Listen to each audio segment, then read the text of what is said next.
Hello. Today we are going to be taking a look at this physics problem here. It's going to be a one-dimensional kinematics problem, and we're going to be using some of the big five equations in order to solve this. Okay? So I'll read through the problem and then we'll solve it together. A dragster accelerates from rest for a distance of 450 meters at 14 meters per second squared. A parachute is then used to slow it down to a stop. If the parachute gives the dragster an acceleration of -7 meters per second squared, how far has the dragster traveled before stopping? Okay? So a lot of key pieces of information to take away from here. First, I'm going to draw my compass to classify my positive and negative directions. I'm going to say forwards is my positive direction and backwards is my negative directions. You could also use east for positive and west as negative. It doesn't matter, again, as long as we clarify our positive and negative directions. And then I'm going to draw a bit of a diagram. So let's say our dragster, our car, starts from this point, and then it's going to go, right, 450 meters. So it starts from 0. And it's going to go 450 meters, starting from rest, with an acceleration of 14 meters per second squared. Then, at this instance, the dragster is going to launch some type of parachute, which is instantaneously, so immediately going to change our acceleration from positive 14 to -7. And essentially what the question is then asking is, how far does our dragster travel from the time which the parachute is launched to the time that the dragster comes to a stop, okay? So we essentially want to find this distance from here to here.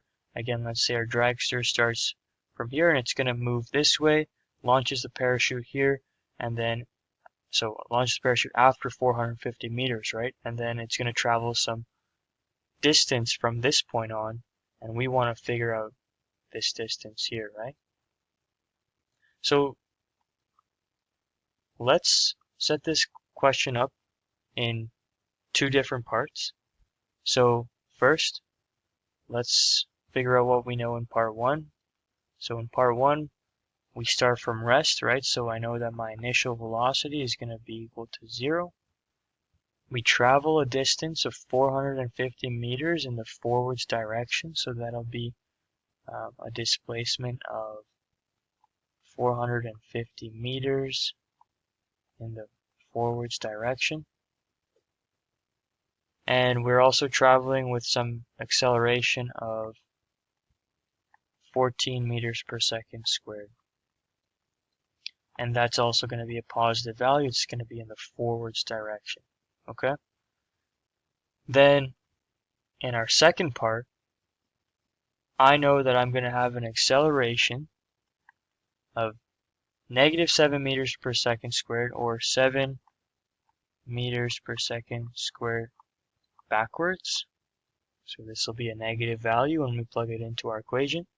And I also know that we're eventually going to come to a stop, right? At this point, we're eventually going to come to a stop, so that'll tell me that my final velocity is going to be equal to 0.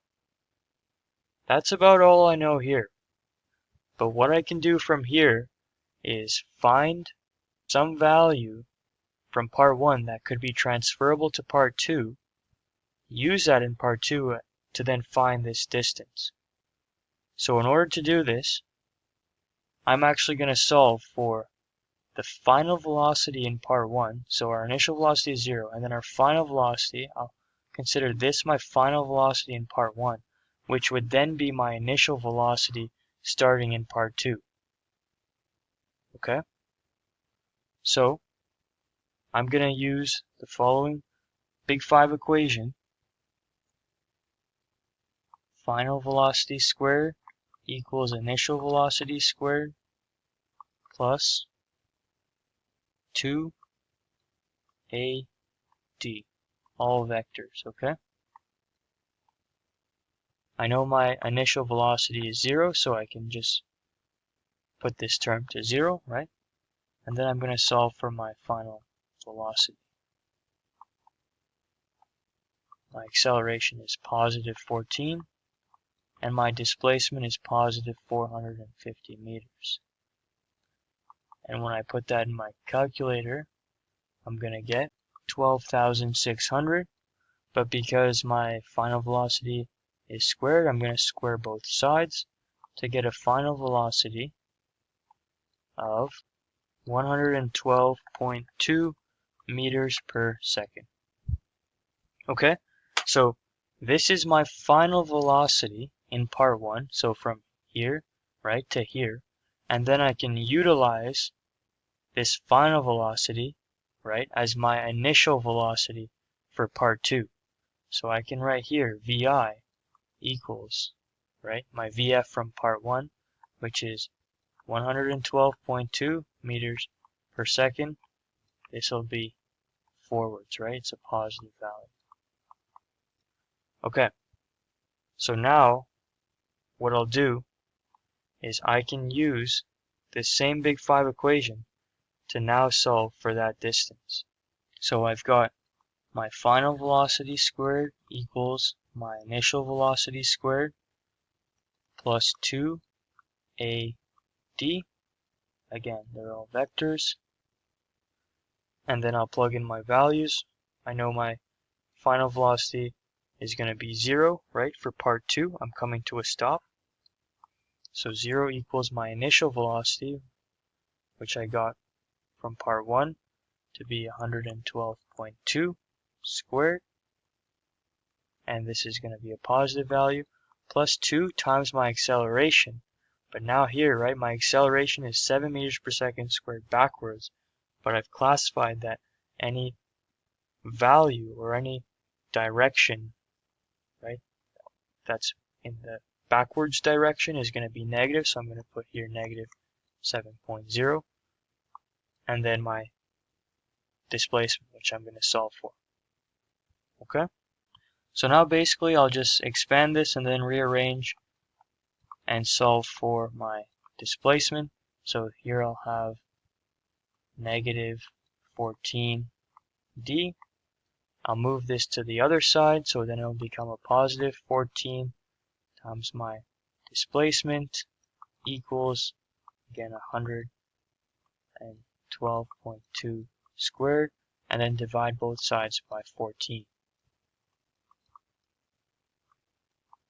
And when I put that all in my calculator, I'm going to get a displacement of 899.2 meters, so basically about 900 meters. Okay, so just to summarize what we did there, I split it up into 2 parts, right? Because at this instantaneous moment, our acceleration changed, right? First we're moving, then the parachute was launched.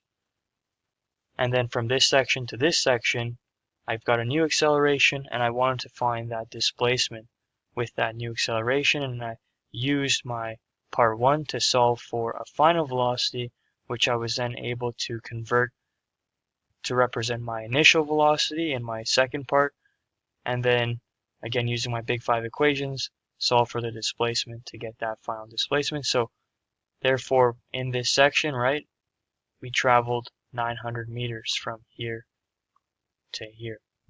Let me know if you guys got any comments or questions. Hope this helped.